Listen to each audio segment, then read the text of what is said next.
Filipenses capítulo 2, versículos 3 al 8. Filipenses capítulo 2, versículos 3 al 8. El tema que voy a dar hoy es el tema sobre la obediencia. En la obediencia del Señor. Claro, nosotros decimos acá todos nosotros, uy, qué bendición que Dios hizo lo que hizo, claro, pero es que ahora nos toca nuestra parte. Y nuestra parte es seguir lo que Dios hizo. No es que Dios hizo lo más difícil y nosotros ahora nos vamos a relajar, no. Cuando el título del texto, del mensaje que le puse, se llama La obediencia del Señor Jesús, quiero que tengamos en cuenta algo importante. Jesús fue obediente hasta la muerte de cruz. Pero Él que quiere que ahora hagamos nosotros como seguidores, que seamos ¿qué? Obedientes. Vamos a mirar a la luz de la Escritura qué hizo Dios para ser obediente, qué hizo Jesús, y ahora cuál es lo que nos toca a nosotros como obediencia a Dios.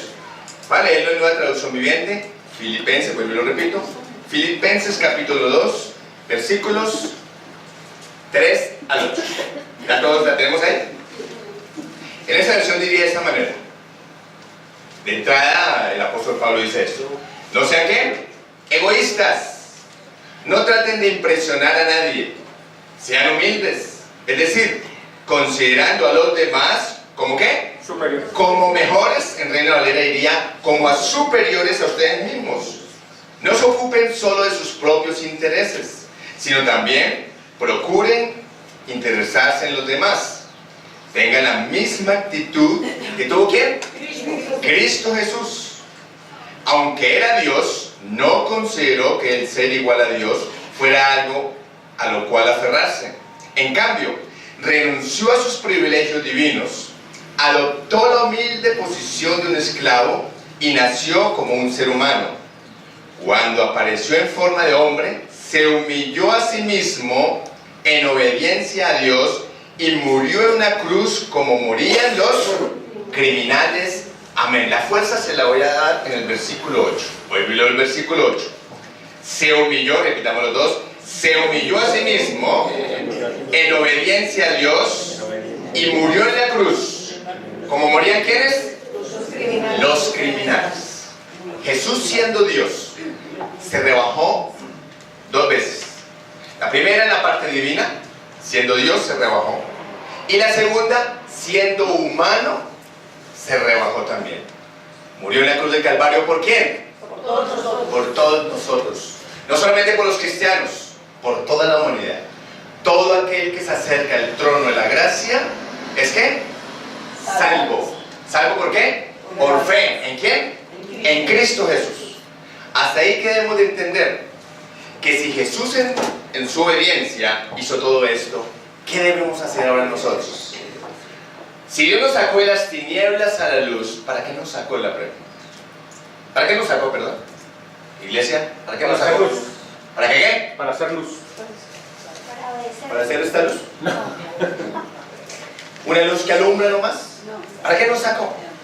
¿Para qué nos sacó? ¿Para llevar qué? Las buenas nuevas a los perdidos. Ese es el propósito. Pero para eso necesito ser ¿qué? Obediente. Porque yo puedo tener una persona aquí al lado, pero si nunca le predico, ¿de qué me sirve ser luz si nunca le predico a la gente? Jesús, independientemente de las circunstancias, adversidades que le sucedieron y que Él sabía que le iban a suceder, Él fue y predicó las buenas nuevas del Señor a los perdidos. No le interesó morir. Entonces nosotros como cristianos, ¿qué tenemos que hacer? Exactamente lo mismo. Así como un día a ti te predicaron la palabra, el evangelio del reino, así nosotros ¿qué tenemos que hacer?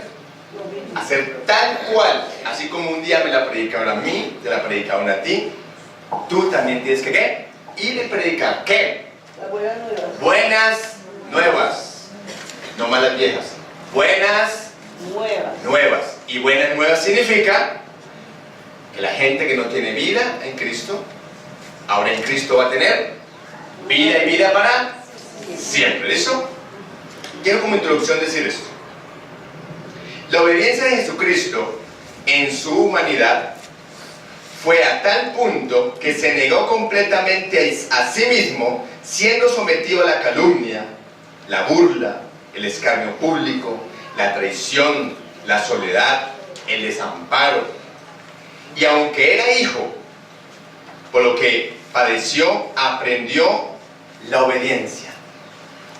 Un problema que tenemos, yo creo que todos los seres humanos, ¿qué es? ¿Qué somos? Desobedientes. Ese es el problema que tenemos. Si nosotros fuéramos obedientes, yo creo que a nivel cultural, en la cristiandad en Latinoamérica fuera aún mejor. Pero el problema es que porque es cultural, a nivel latinoamericano somos desobedientes. ¿Dónde lo vemos? Nomás en la casa lo vemos. Uno le dice al hijo, hijo. Usualmente la mamá le dice al hijo, hijo, ¿será que me puedes lavar la loza? Hoy no puedo. Claro, de pronto yo digo que la mamá comete un error en la manera como lo dice, porque le está pidiendo está pidiendo una opción. La orden debe ser, por favor me lavas la loza. No le está pidiendo opción, le está diciendo, lo haces. Uno mira en la escritura que el Señor también lo mismo lo hizo. El Señor dijo, ir y predicar la palabra por todo el mundo. Pidió el favor, sugirió, ir, orden. Entonces, ¿qué tenemos que aprender? Se lo digo especialmente a las mamás, ¿vale? Uno de hombre no hace eso. Yo siempre le digo a mi hijo, a mi hija, por favor me haces tal cosa. No hay ninguna opción. Lo hace o lo hace. Así mismo nos lo enseñó el Señor Jesús. Por eso, ¿qué tenemos que hacer todos nosotros? Ir y predicar. No es un favor que el Señor nos está pidiendo. No es si de pronto nos queda tiempo. No es si nos parece. Ir y predicar el evangelio, el reino. ¿A quiénes? A todos los perdidos. Es una manera prácticamente como estilo ejército. Va y lo haces. No hay opción. No hay tiempo de pensarlo. Lo haces. ¿Listo? Entonces, uno sigue mirando aquí la introducción. Y cuando uno mira la introducción, uno dice, el Señor Jesús siendo Dios, se humilló hasta lo sumo. Si Él siendo Dios se humilló hasta lo sumo, nosotros siendo hijos, ¿sabes que no lo podemos hacer? Pero lo debemos hacer. Yo les quiero hacer una pregunta a todos. ¿Estamos endeudados con el Señor Jesús? ¿Porque Él nos salvó? Sí. Venga, lo repito por usted. ¿Estamos endeudados por lo que Jesús murió por nosotros? No. Sí. ¿La fe que sí o no? No. Bueno, Luciano dice que sí. ¿Ustedes? No. ¿No? ¿Ustedes? ¿Estamos en deuda por lo que el Señor hizo por nosotros? ¿Sí? ¿Estamos divididos, sí o no? ¿Allá atrás? ¿No? ¿Don Alberto qué dice? ¿Estamos en deuda? Creo que sí. O sea que estamos divididos. Yolanda qué dice, ¿que sí o que no? Que no. Yo les voy a decir, no hay deuda. Ustedes dirán, ¿y por qué, pastor? Porque es que el Señor lo hizo por amor. Si el Señor no lo hace por amor, estuviéramos en deuda con Él. Pero gracias al amor tan grande que Él nos tiene, no hay deuda. Porque Él dice en la Escritura, ese es el que siempre nos enseñan cuando éramos niños. Bueno, yo no me enseñó cuando era niño, yo fue a los 33 que conocí al Señor. ¿Qué dice el texto? ¿Cuál 3:16? Porque de tal manera, ¿qué dice? Amó, ahí está la clave, amó. Ahí el texto dice, porque de tal manera odió, no, de tal manera amó. ¿A quiénes? ¿A quiénes? ¿Qué significa mundo? Sociedad apartada de Dios. Porque de tal manera amó Dios la creación apartada de Dios, para que todo aquel que en Él crea no se pierda, mas tenga la vida eterna. Por eso no hay deuda. Porque lo hizo por amor. Si no lo hubiera hecho por amor, estaríamos endeudados con Él. Pero, ¿qué es lo mínimo que podemos hacer independientemente de que no hay deuda? Por ese mismo amor con que Él nos amó. Entonces uno diría, Señor, por el amor tan grande que tú nos tienes, por ese mismo amor, te voy a servir. ¿Cómo la ven? Ustedes que tienen gafas, ¿cómo la ven? ¿Suena diferente? Suena totalmente diferente. Entonces cuando tú dices, wow, Señor, o sea que tú lo hiciste por el amor tan grande que nos tenía, a pesar de que nosotros éramos unos viles pecadores, y como lo dijo el profeta Isaías, éramos como trapo de inmundicia. Sí, aunque ustedes eran así, por el gran amor que les tengo, yo voy a morir por ustedes. Entonces cuando uno ve ese cuadro, uno dice, uy, Señor. Por eso el apóstol Pablo decía, vale la pena salvarte. Si ustedes se vieron la película de esta semana de Saulo de Tarso, Qué película espectacular esa película. Cuando uno mira cómo el apóstol Pablo, él dice palabras como estas. Él empieza por decir a orar, él empieza a escribir las epístolas, y él dice, él cuando comienza a orar y a hablar, dice, Señor, y como un abortivo, tú me llamaste. ¿Cuántos discípulos eran? 12. ¿Por qué creen que él dice que como un abortivo? Era el 13º apóstol. Nunca convivió con el Señor Jesús, pero él dice, y como un abortivo tú me llamaste, Señor. Siendo yo un vil, siendo yo perseguidor de la iglesia, y tú aún me llamaste, Señor. Si ustedes miran, acordémonos que el Pablo, antes de ser Pablo, se llamaba Saulo de Tarso, porque era de Tarso. Y él perseguía a los cristianos, ¿para qué? ¿Para orar por ellos? Literalmente para matarlos. Uno diría, y a pesar de que el Señor Jesús sabía que perseguía a los cristianos para matarlos, aún lo llamó. ¿Eso se llama cómo? Amor. Que es lo que nosotros deberíamos de ¿qué? De entender, de tener. Y cuando yo estoy diciendo que la obediencia del Señor Jesús fue tan grande, esa misma obediencia la debemos de tener nosotros. Pero voy a seguir hablando sobre el mensaje para que tú veas cómo fue Jesús tan obediente, que es lo mismo que nosotros tenemos que hacer. Y por eso, como tantos seres humanos hay en la Biblia que fueron de lo más malo, cuando conocieron al Señor, así como fueron malos para hacer lo malo, cuando se convierten a Cristo, ahora son excelentes para hacer ¿qué? Lo bueno. Eso es lo que el Señor quiere de cada uno de nosotros. Por ejemplo, Hebreos 5:8 diría que aunque él era hijo, por lo que padeció, aprendió la obediencia. No es que él necesitara aprender a obedecer porque fuese un rebelde, sino que tuvo que pasar como hombre un proceso de padecimiento para lograr nuestra justificación, porque así como por la desobediencia de un hombre los muchos fueron constituidos pecadores, así también por la obediencia de un solo hombre los muchos serán constituidos justos. Eso es lo que dice el apóstol Pablo en Romanos 5:19. O sea que ahora, gracias a Jesucristo, nosotros somos ¿qué? Justos, salvos, santos. ¿Saben qué significa eso? Cuando a ti te dicen, tú eres santo, tú dirás, uy, yo soy santo porque yo nunca cometo pecado. No, tú no eres tan santito. No. Dios nos ve santos, que es diferente. Si tú miras hacia el lado, tú dirás, ¿qué va a ser santo si mi mujer anoche me pegó? ¡Qué santa! Pero te digo una cosa, Dios te ve santo, Dios te ve santa. ¿Que tú cometes errores como todos? Claro que sí. Pero lo bueno de todo esto es que Dios, a pesar de que nos ve santos, nos ve justos, justificados. Eso marca la diferencia.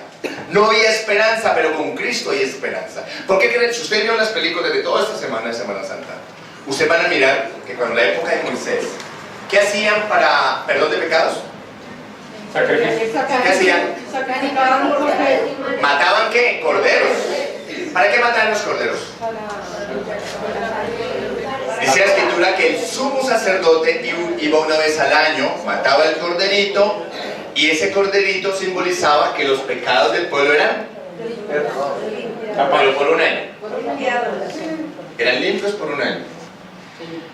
Pero cuando el Señor Jesús murió, somos perdonados para siempre. ¿Es así? Por eso ustedes van a mirar que Juan el Bautista tan pronto ve a Jesús dice, he ahí el Cordero de Dios que ¿qué? Que quita el pecado del mundo. Uno diría, es porque lo está diciendo. La mayoría de gente, yo creo que escuchó a Juan el Bautista, no entiende lo que Juan el Bautista está diciendo. Y dice, he ahí el Cordero de Dios que quita ¿qué? El pecado. ¿Qué está diciendo? ¿Quita qué? ¿Quita qué? A ver. El pecado. ¿Qué quita? Naturaleza. Naturaleza. Quitó la naturaleza caída, lo que nos estaba condenando cuando Adán y Eva pecaron. Cuando él vio al Señor Jesús, dijo, he ahí el Cordero de Dios que quita la naturaleza que está caída, la naturaleza que nos está condenando. No el pecado en sí, porque nosotros seguimos ¿qué? ¿O no? Debemos de entenderlo de otra manera. Es lo que me condenaba a mí, lo que hacía que yo estaba muerto en vida. Eso fue lo que Dios quitó. ¿A través de quién? Del Cordero, que es Cristo. Cuando uno empieza a entender todas esas cosas, uno dice, increíble lo que el Señor hizo. Lo que pasa es que uno a veces no lo entiende. Uno cree que es el pecado normal que cometemos, ¿no? El pecado normal que cometemos lo seguimos cometiendo, ¿no? ¿No? ¿Alguien no es egoísta? Todos somos egoístas, ¿sí o no? ¿Avarientos? También. Mentirosos. ¿Envidiosos? Mentirosos. ¿Mentirosos? Y todo lo que termine en oso, así somos nosotros. ¿Somos así o no somos así? Pero a Dios no le interesaba eso. A Dios lo que le interesaba era quitar lo que nos condenaba. Y lo que nos condenaba llama naturaleza caída o naturaleza pecaminosa. ¿Qué significa ser obediente? Es la acción de actuar, respetar la voluntad de la autoridad o la persona que manda, de lo que establece una norma o de lo que ordena la ley. El Señor Jesús nos dio ejemplo de obediencia al someterse a la voluntad del Padre y negarse a sí mismo. La obediencia cristiana es honrar y respetar la autoridad de Dios, primeramente, y después las autoridades establecidas. Hacer lo que Él nos pide o manda de acuerdo a la Escritura. Los cristianos deberíamos ser obedientes al Padre, tal como lo fue ¿quién? Jesús. Yo les pregunto, ¿somos obedientes? ¿Estamos honestos? No somos obedientes. Y más sin embargo, Dios nos bendice. Nos ama. ¿Usted se imagina donde nosotros realmente fuéramos obedientes? Mira, donde nosotros fuéramos obedientes, más obedientes, mucha gente estuviera conociendo a Dios. ¿Por qué la gente no conoce a Dios? Porque a nosotros da pena. Nosotros decimos, ay, pero qué dirán. Pero cuando vamos a chismosear, ahí sí nos da vergüenza, ¿sí? Ahí sí de una. Así como no nos da vergüenza ser chismosos, porque nos va a dar vergüenza de la palabra del Señor. Y entre más ganemos almas para Cristo, más se va a glorificar ¿quién? El Señor. Miren, nosotros más o menos conocemos la vida del apóstol Pablo, ¿no es cierto? Más o menos. Mire, es increíble. Uno viendo la Escritura, el apóstol Pablo, a pesar de que no estuvo con los 12 discípulos juntamente con Jesús, ese solo apóstol fue y le predicó a mucha gente más que los 12 discípulos. Uno dice, ¿cómo es posible que un ser humano como el apóstol Pablo, que no estuvo con el Señor Jesús, fue más capaz de predicarle a mucho más gente que los mismos 12? ¿Se puede explicar eso? Fue un hombre que predicó a toda la parte asiática. Fue un hombre que a donde iba él le predicaba a la gente. ¿Ustedes se imaginan donde el apóstol Pablo hubiera tenido la tecnología que tenemos hoy en día nosotros? ¿Se imaginan? Sin tecnología, ese hombre fue y predicó a muchos lugares. Él viajó a muchos países. ¿Y por qué nosotros, con toda la tecnología, no hemos sido capaces? Porque usamos la tecnología para estar chateando, pero no para compartir la palabra. Yo no estoy diciendo que lo chatees. Lo que estoy queriendo decir, aprovechemos la tecnología y mandemos mensajes evangelísticos que le compartan la palabra a aquellos que aún no le conocen. Y uno de lo más importantes que hizo el apóstol Pablo fue que él dijo, ay de mí si no predicase el evangelio. Ay de mí, decía el apóstol Pablo. Nosotros también deberíamos de decir lo mismo. Pero sí, Jesucristo fue obediente al Padre, que le encargó una misión. ¿Cuál misión? ¿Quién se acuerda? ¿Cuál fue la misión que le encargó Dios a su Hijo? ¿Cuál fue? ¿Cuál fue? ¿Cómo? Predicar sobre el reino de Dios. ¿Cuál es nuestra misión? ¿Cuál es? Lo mismo. Es lo mismo. Ir y predicar el evangelio del reino de los perdidos. ¿Esa no fue la gran comisión? ¿La estamos haciendo? ¿Aló? ¿Por qué no? Así conforme a ti te compartió una palabra, lo mínimo que podemos hacer nosotros es hacer exactamente lo mismo. Y estaba yo diciendo, Jesucristo fue obediente al Padre, que lo encargó de una misión. y mediante la cruz reconciliar con Dios a los judíos y a los gentiles, ambos pueblos, en un solo cuerpo, matando en ella las enemistades. Eso está en Efesios 2:16. El Padre Dios quiso que el Hijo fuera instrumento de reconciliación de la raza humana y todas las cosas. En Colosenses 1:19-20 dice así: pues a Dios, en toda su plenitud, le agradó vivir en Cristo, y por medio de él Dios reconcilió consigo todas las cosas, hizo la paz con todo lo que existe en el cielo, en la tierra, y por medio de la sangre de Cristo. ¿En dónde? En la cruz. Jesucristo cumplió fielmente la misión encargada por el Padre, cuál es dar su vida en lugar de nosotros y derramar su sangre para limpiarnos de todo pecado ante Dios y así santificar su ley. Cuando uno empieza a mirar todo esto, uno dice: Jesús la tenía clara. Jesús sabía para dónde iba. Jesús sabía que si el Padre le había dicho: debes ir y predicar las buenas nuevas, él tenía claro eso. Hoy yo les invito a todos que donde tú tengas la oportunidad, prediques el Evangelio del Reino, por el amor de Dios. Hay mucha gente que no conoce el Evangelio del Reino, pero cuando yo digo Evangelio del Reino, es Evangelio del Reino, no es el Evangelio de los hombres, es el Evangelio de Dios, el Evangelio del Reino de los perdidos. O sea que tú, ¿qué le vas a hablar a la gente? ¿Sobre qué le vas a hablar? ¿Sobre qué? ¿Aló? El reino. El reino de Dios es una cosa totalmente diferente a lo que nos han enseñado. La Escritura dice que cuando sea predicado el Evangelio del Reino por todas las naciones, luego vendrá el fin. ¿Cuál es el fin? El rapto. Pero como el Evangelio del Reino no se está predicando, sino que se predica el Evangelio de los hombres, por eso el Evangelio del Reino nadie lo conoce. Esa es nuestra tarea que tenemos que hacer. Voy a dar unos puntos. Voy a dar unos 3 punticos. ¿Qué características tiene la obediencia de Jesús? Yo quiero que tú estés atento a los 3 punticos que voy a dar. ¿Qué características tiene la obediencia de Jesús? La primera es: Jesús estaba consciente que ha venido para cumplir la voluntad ¿de quién? El Padre. El Padre. ¿Sabe cuál es el problema? A veces con nosotros los cristianos o nosotros los seres humanos, que nosotros queremos cumplir nuestra voluntad. Y no es mi voluntad, es la voluntad del Padre.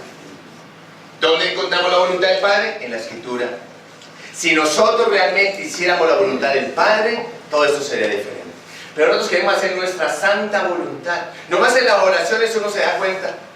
Nosotros, mire, con todo el perdón de todos ustedes, nosotros en nuestras oraciones, ¿sabe qué hacemos? Nosotros decimos: Señor, yo te ruego que tú me bendigas con casa, carro y beca. Señor, dame una pensión, y cuando tenga la pensión, ahí sí te sirvo. Gracias, Señor. Amén. ¿Tú crees? Así que aquí que tú consigas casa, carro, beca, pensión, ¿ya tienes cuántos años? 80.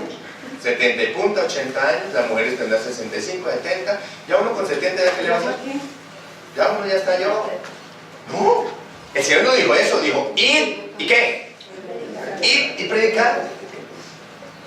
Si Dios te llamó joven, niño, niña, adulto, sirvámosle al Señor de esa manera. Pero si yo me pongo a esperar hasta que mis intereses se crezcan, mira, voy a morir y nunca voy a compartir la palabra. Es ya que necesitamos que esa palabra se comparta.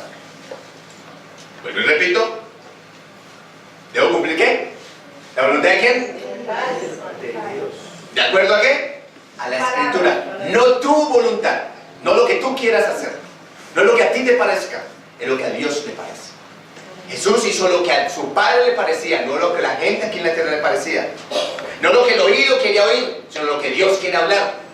Hoy en día la gente quiere oír lo que el oído quiere escuchar. Qué pena, ese no es el mensaje.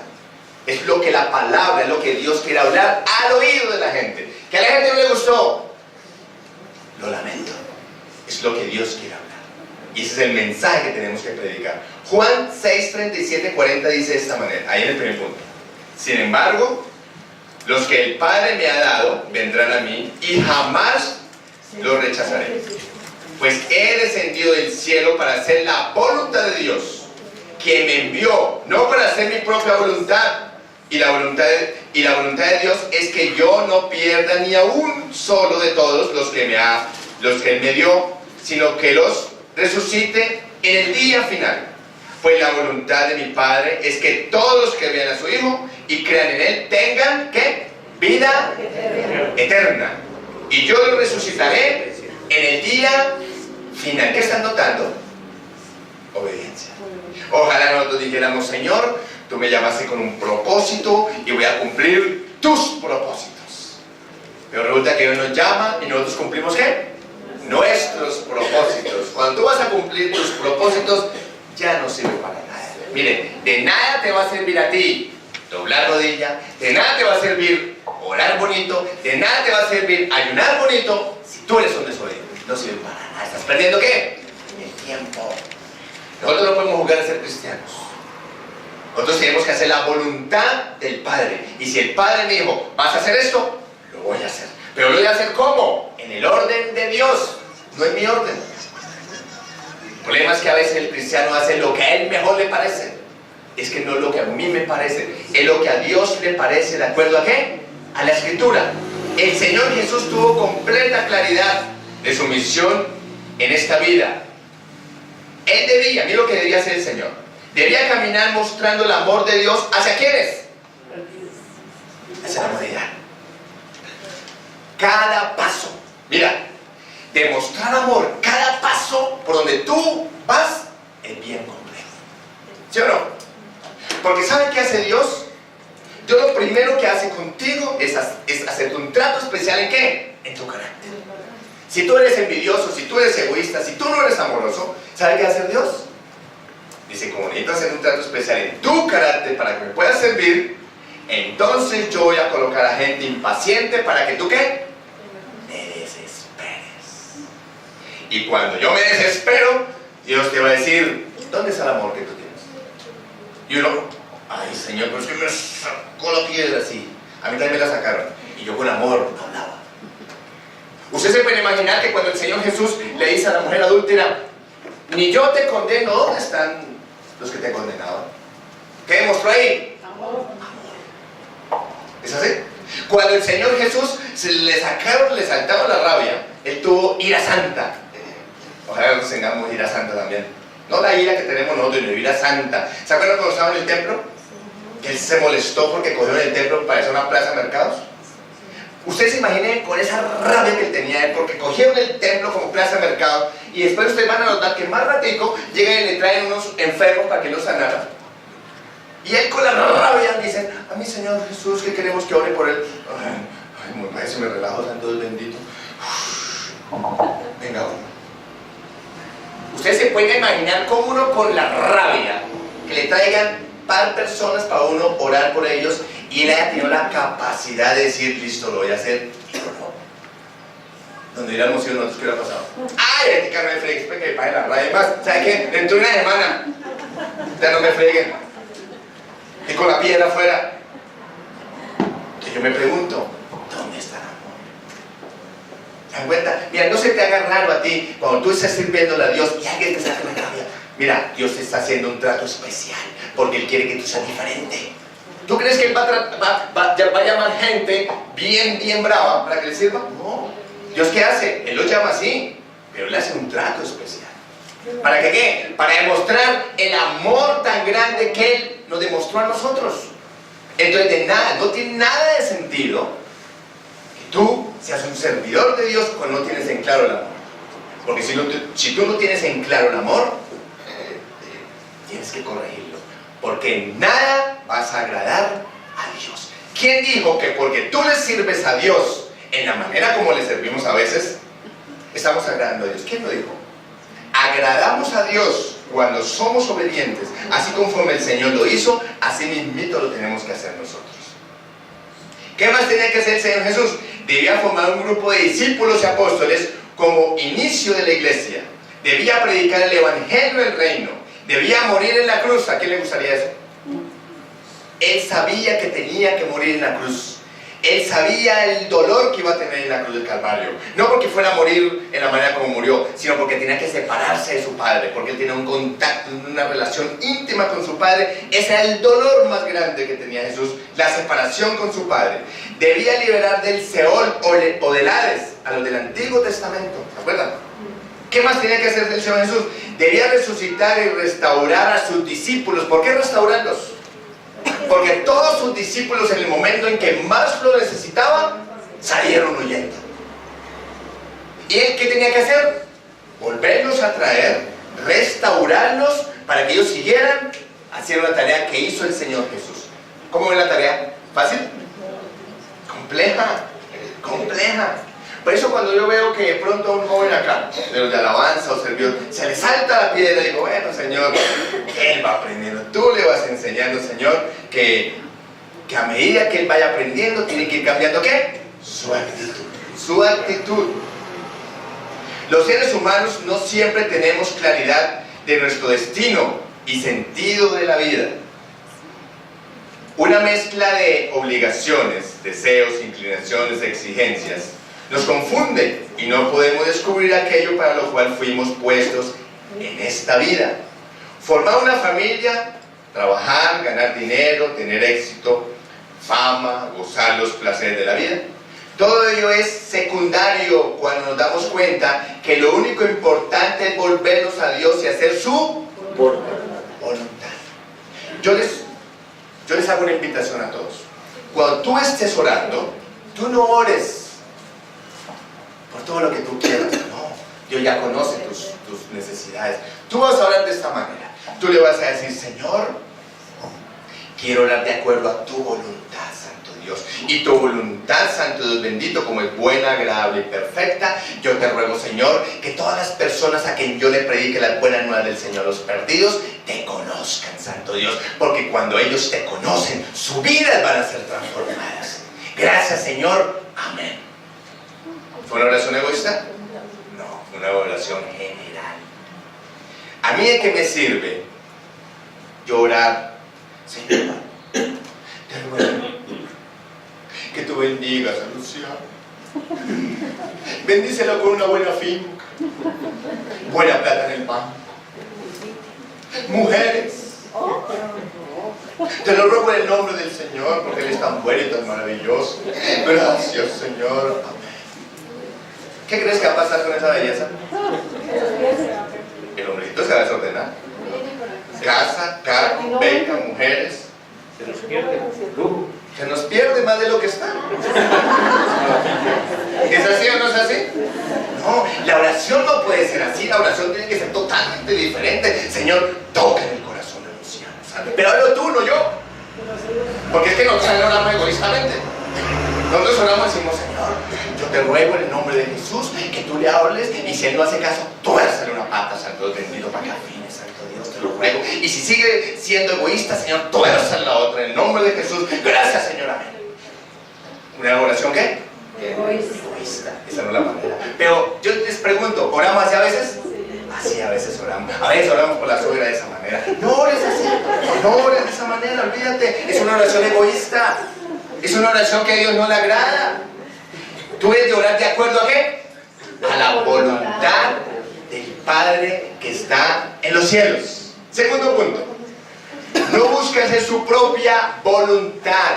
Su propia voluntad. Nosotros nos mandan a hacer una misión y nosotros queremos hacer nuestra voluntad, no la voluntad de lo que la persona quiere hacer. Ese es un problema que tenemos. ¿Quiénes? Nosotros los latinos. Porque a nivel latinoamericano que tenemos el problema. Es lo que yo quiera hacer. ¿A nosotros manda una misión? Ah, no. Yo lo voy a hacer como a mí me parece. No, es que no es como a ti te parezca, es como a Dios le parece. Va a leer Juan 5, 30, 32. El segundo punto es, no busca hacer su propia voluntad. Juan 5, 30, 32. Dice así. Yo no puedo hacer nada por mi propia cuenta. Mi Padre me envió y Él me dice que como debo juzgar a las personas. Por eso yo juzgo correctamente, porque no hago lo que yo quiero, sino lo que mi Padre me ordena hacer. Si yo hablara bien de mí mismo, ustedes dirían que miento. Pero conozco a alguien que dirá, ¿quién soy yo? ¿Y qué confirmará que yo digo la verdad? Noten que el Señor Jesús constantemente, ¿a quién le da la gloria? Al Padre. Cuando tú ves al apóstol Pablo, el apóstol Pablo, la manera como habla, ¿a quién le da la gloria? Siempre, ustedes van a mirar en todas las epístolas, que el apóstol Pablo siempre le da la gloria a Dios. Por ejemplo, él dice, por la gracia de Dios, soy lo que soy. ¿Qué notaron? ¿Qué notaron? Por la gracia de Dios, soy lo que soy. ¿Nosotros cómo decimos? Es que yo soy maluco, es que yo sí trabajo, no como esos perezosos que no hacen nada. En cambio yo sí soy una persona esforzada y valiente. ¿Qué notaron? Arrogancia, prepotencia. El apóstol Pablo hablaba diferente. Cuando ustedes miran la epístola, cuando comienza cualquier epístola, él dice, yo Pablo, siervo del Señor, y llamado por la voluntad de Dios, o por la voluntad de Jesucristo. Miren cómo está hablando él. Una manera humilde como habla. Nosotros diríamos, yo pastor, sí, ni siquiera diría gente, pastor. No, él decía, yo Pablo, siervo de Jesucristo, llamado por la voluntad de él, como un abortivo me llamó. ¿Qué notaron? Humildad. Tú vas a mirar todas las epístolas del apóstol Pablo, la mayoría de epístolas, y él habla con una humildad, a pesar de que dicen que era arrogante, pero hablaba con una humildad. Pareciera ser que el apóstol Pablo ha entendido el propósito de Dios. Y así mismito tenemos que nosotros hacer. Si tú tienes un don, un talento, si tú tienes un carisma, ¿eso te debe hacer más que los demás? No. Si tú tienes un carisma, un don natural, un don espiritual, ¿cómo debes de ser tú? Humilde. No te la creas. No te creas que porque tú eres inteligente, porque tú eres súper especial, entonces eso te da derecho a pisotear a los demás. Olvídate. El don te lo dio ¿quién? Dios. ¿Para qué? Para un propósito. O sea que, tranquilos, no nos la creamos. Démosle más bien la gloria a Dios, así como el apóstol Pablo lo hizo. ¿Listo? La norma de vida de Jesús fue buscar la voluntad de su Padre. El Señor Jesús aprendió obedientemente de sus padres terrenales, en cuanto ellos no se contrajeron con la misión que le había dado su Padre Celestial. Miren, tú vas a mirar, cuando el Señor Jesús tenía 12 añitos, ¿qué dice la Escritura? Que se perdió. ¿Se perdió porque era un sinvergüenza? No, se perdió porque él quería estar ¿dónde? Cuando encontraba al Señor Jesús a los 12 añitos, ¿dónde estaba? Estaba en la sinagoga, escuchando a los doctores de la ley. Uno diría, wow, un niño de 12 años escuchando a los doctores de la ley. Increíble. Pero miren lo más curioso. Cuando fueron a buscar al Señor Jesús, su papá, ¿quién? José y María, dice que lo encontraron.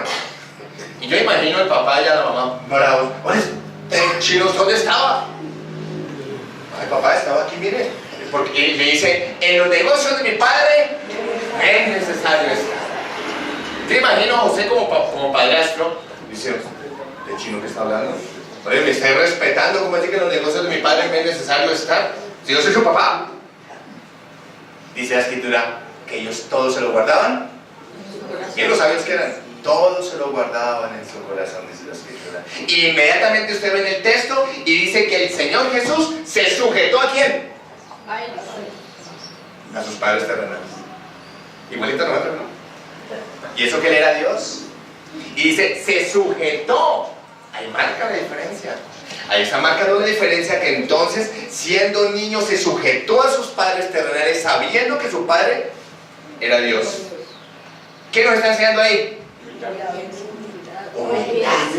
Humildad, obediencia. Que por más que su Padre Celestial era el Padre Eterno, él se sujetó a los terrenales.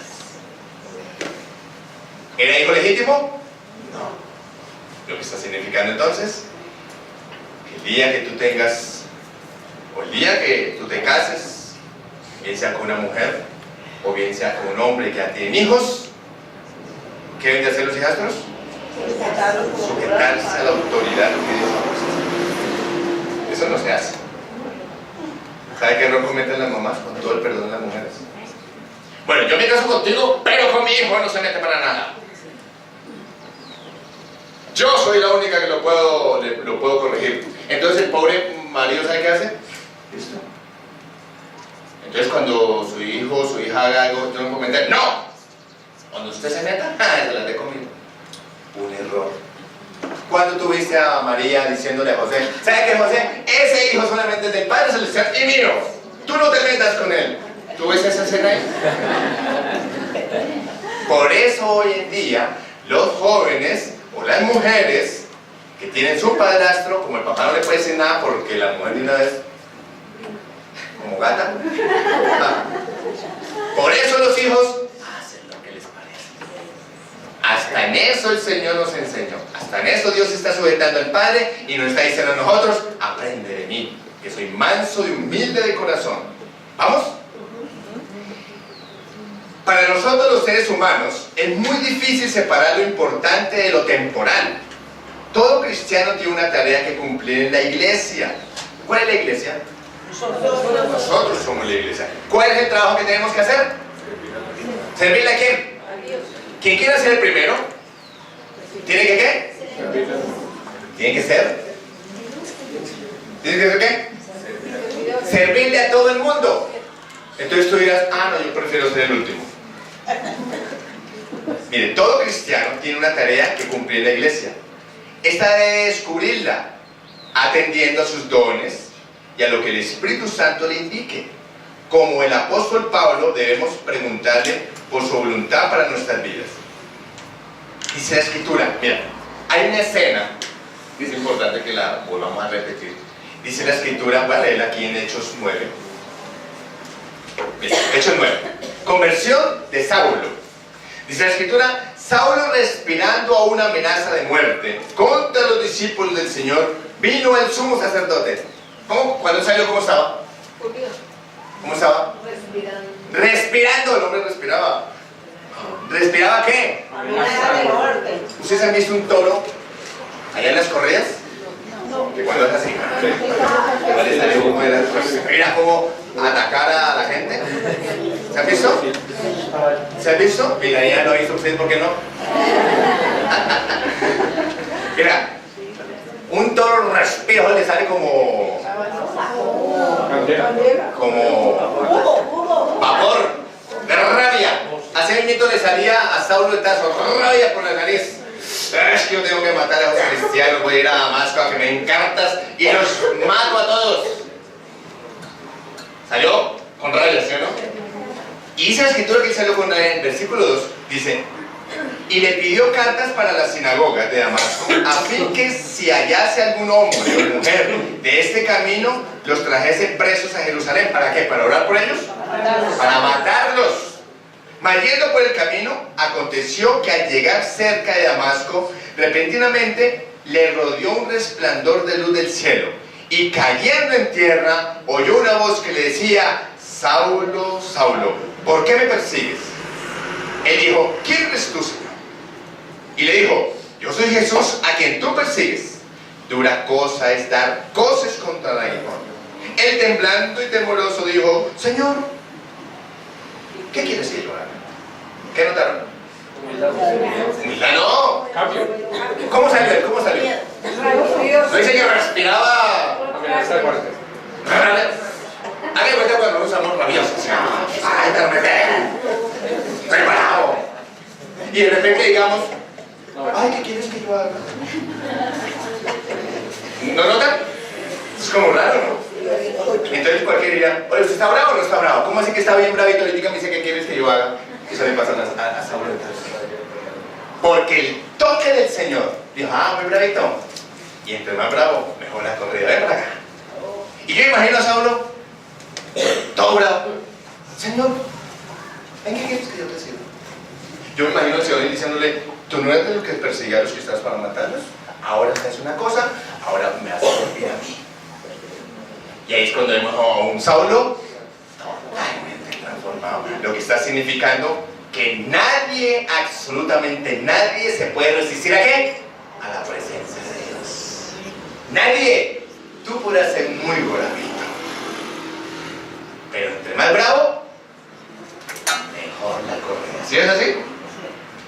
Ningún ser humano en la Biblia se ha podido resistir la presencia de Dios. Yo también era muy bravito, pero no me sirvió de nada. Muy bravito, venga, yo lo voy a amansar. Y gracias a Dios me amansó. Ya el tiempo nos apremió.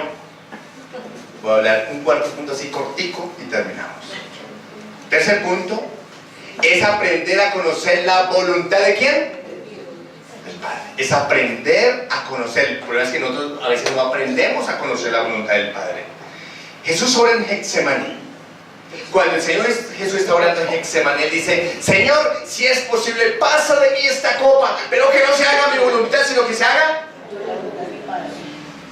Eso es lo que tú debes hacer. Eso es lo que todos debemos hacer. No hacer lo que a nosotros mejor nos parece. Es qué es lo que Dios quiere que se haga. No lo que tú quieres hacer. Cuando nosotros hacemos las cosas en nuestras fuerzas, no pasa nada. Pero cuando tú haces las cosas de acuerdo a la voluntad de Dios, Dios se mueve de una manera tan espectacular que uno dice: wow, ¿cómo sucedió esto? Fácilmente uno ve el texto y uno diría: el Señor a lo mejor Él quería rehusar a ser crucificado. No, el dolor de Él era ¿cuál? Separarse de su Padre. Ese era el dolor más grande que tenía. Por eso dice la Escritura que Él sudaba como gotas de sangre. Gotas de sangre. No eran gotas de sangre. ¿Cómo? Pero no lo eran. Lo que está entonces significando que nosotros debemos de siempre, antes de servirle a Dios, es decirle: Señor, ¿qué quieres que yo haga? Yo no quiero, Señor, atravesarme en tus propósitos. Yo quiero servirte de acuerdo a tu voluntad, porque sé que tu voluntad es buena, agradable y perfecta. Y como tu voluntad es buena, agradable y perfecta, yo quiero servirte de acuerdo a lo que tú quieres que se haga, no de acuerdo a lo que yo quiero que se haga. Y cuando las cosas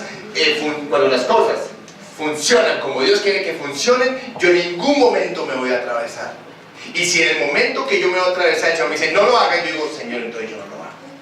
Así tenemos que funcionar todos. No es lo que yo quiero hacer, no la montonera. Es primero decirle al Señor: Señor, como dijo el profeta Isaías, heme aquí y envíame a mí. ¿Hacer qué? Tu voluntad. Vamos a darle gracias a Dios. Señor, en esta mañana te queremos dar gracias. Que toda la gloria sea para ti. Inclina tu cabeza, por favor.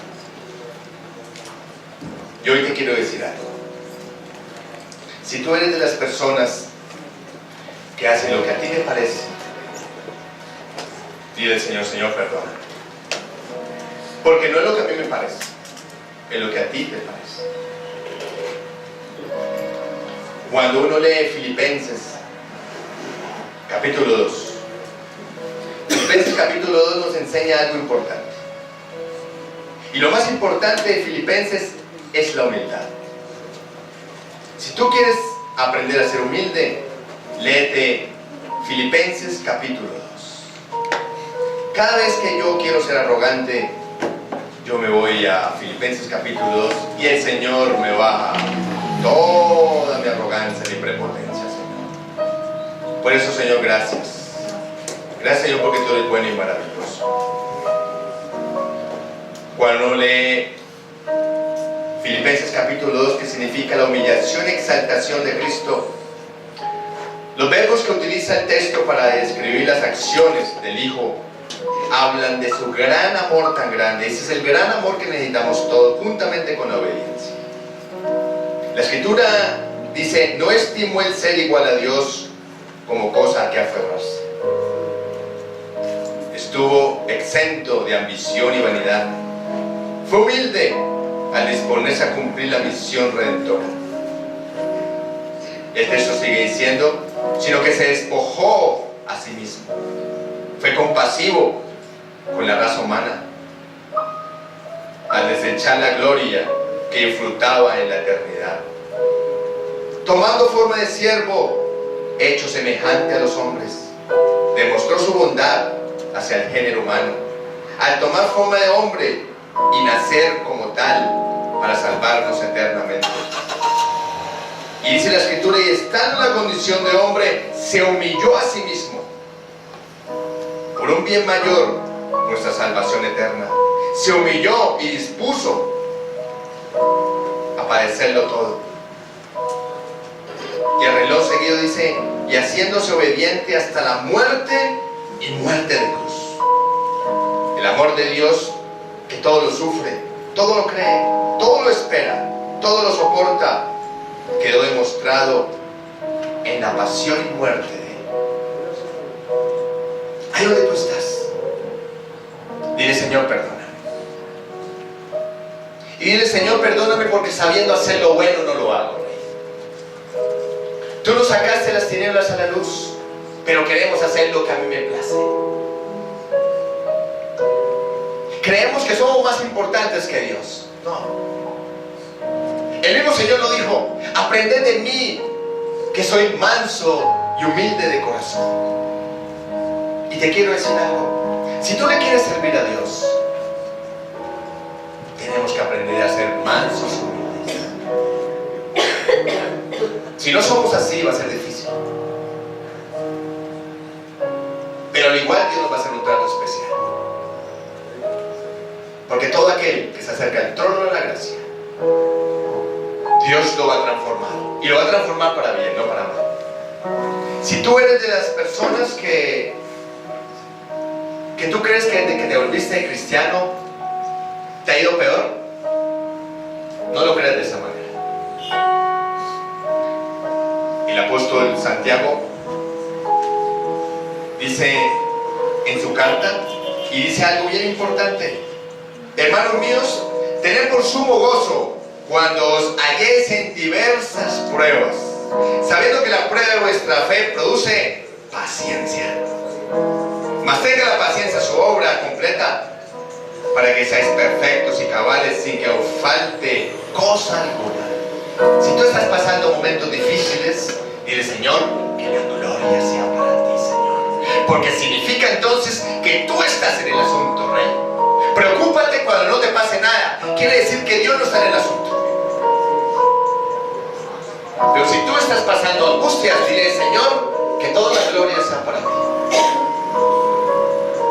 Oh bendito Dios, gracias. Gracias, Señor, porque tú eres un Dios bueno y maravilloso.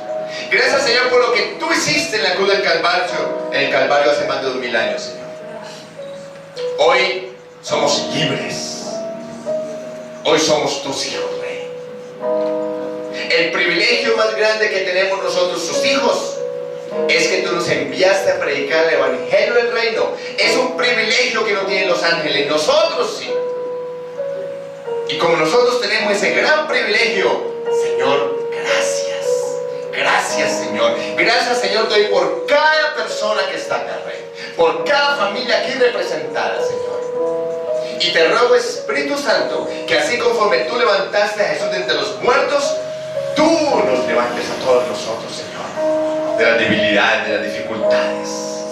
Porque tú eres un Dios poderoso, Señor. Y por ti, Santo Dios, como dijo el apóstol Pablo, vale la pena servirte, Rey. Gracias, Señor, te damos en el poderoso nombre de tu Hijo Jesús, Señor, amén. Y que toda la gloria, la honra, el honor, el poder sean para ti por los siglos de los siglos, Señor. Amén, Señor. Démosle un fuerte aplauso al Señor. Y Señor, aleluya, Señor. Con esa misma reverencia vamos a repartir los sobres. Si alguien necesita un sobre, puede levantar su mano. La Escritura dice: es más bienaventurado dar que recibir. Cada vez que tú das, dice la Escritura que Dios abre las ventanas de los cielos y derrama bendiciones hasta que sobreabunde. Señor, gracias. Gracias porque tú nos has enseñado lo que es el dar, Rey. Y dar con generosidad, no con tristeza, no con amargura, Señor, sino dar generosamente. Gracias, Señor, te doy por cada persona que está acá, Rey. Gracias porque cada uno de ellos ha entendido lo que es la generosidad. Y por eso tú constantemente los bendices, Señor. Porque es un principio que se cumple. Y cuando nosotros cumplimos tus principios no fallan, Señor. Gracias, Rey. Gracias por lo que tú haces. Gracias por lo que estás haciendo. Y te ruego, mi Señor, que tú atraigas a todos aquellos que han de ser salvos para ti. Gracias por el gran amor que tú nos tienes a todos, Rey. Gracias, porque gracias a ti, tú nos has sacado las tinieblas a la luz, para verte de una manera totalmente diferente, Señor. Te alabamos, Señor, por lo que tú eres. Te alabamos por lo que tú hiciste en la cruz. Gracias a ti tenemos vida y vida en abundancia, Señor. Vamos a levantar, por favor, nuestras manos. Señor, te damos gracias. Gracias por estas ofrendas. Gracias por estos tiempos. Y te rogamos, Dios, que así como tú multiplicaste los panes y los peces, tú multipliques este dinero para tu gloria, Señor. Te honramos siempre, Rey. Y te ruego, Dios, que la paz tuya, aquella paz que sobrepasa todo entendimiento, guarde siempre nuestros corazones y nuestros pensamientos en Cristo Jesús, Señor. Amén y amén. Aleluya.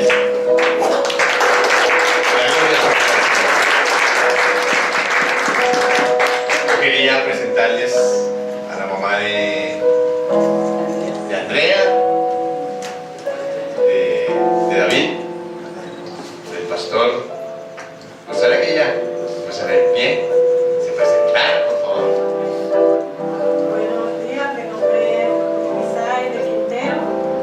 Estoy muy emocionada, muy gozosa de estar aquí en esta iglesia, ¿verdad? De compartir y que Dios me haya traído a este lugar, ¿verdad? Porque una de las cosas que le hemos orado al Señor es que siempre nos dirija, le comentaba ayer a los hermanos que donde quiera que vayamos, ¿verdad? A cada pueblo, a cada ciudad que vayamos, que siempre haya un lugar donde reunirnos con nuestros hermanos. Y qué bueno y qué hermoso es haber encontrado esta iglesia y que mis hijos, que Dios le haya mostrado a mis hijos esta iglesia, porque es una iglesia, en lo poco que he podido percibir, es una iglesia llena de amor, que es lo más importante, ¿verdad? En la iglesia hay unión, hay armonía. Dice la palabra de Dios: mira cuán bueno y cuán delicioso es cuando habitamos juntos en armonía. Y eso he sentido yo en esta mañana, y estoy agradecida de Dios por cada uno de ustedes, y tanto mi esposo como yo, mis hijos, ¿verdad? Estamos a la orden, queremos ponernos a la orden, a la disposición de los pastores. Damos gracias a Dios por ello, por nuestros pastores, ¿verdad? Que son hermosos. Desde que los vi, estamos encantados de todo lo que han podido hacer para ayudarnos, para colaborarnos. Y doy gracias a Dios y nos ponemos a la disposición de ustedes, a la orden, cualquier necesidad, ¿verdad? Espiritual, lo que necesiten, estamos dispuestos, estamos para ayudar, para colaborar en la iglesia, lo que sirva de nosotros, lo que podamos servir al Señor. Para eso hemos venido, a cumplir esa palabra, a cumplir el propósito por el cual Dios nos ha llamado. ¿Amén?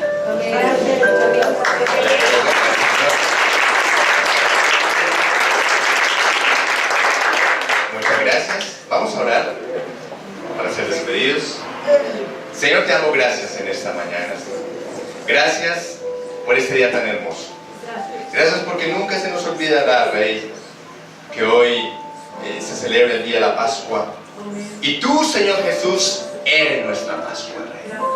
Te alabamos, te bendecimos por los siglos de los siglos, Señor. Y te ruego, Dios, que nosotros como padres, como adultos, incluso los jóvenes que te están conociendo a ti, un día, Santo Dios, oramos y clamamos para que todas nuestras generaciones te conozcan, Señor. Que no callemos a nuestros hijos, nietos, bisnietos y el resto de generación, que un día ellos te conozcan. Así tal cual como tú nos dices la oportunidad que te conozcamos, te rogamos lo mismo en el caso de nuestras generaciones, en el nombre poderoso de tu Hijo Jesús. Amén, Señor, y amén.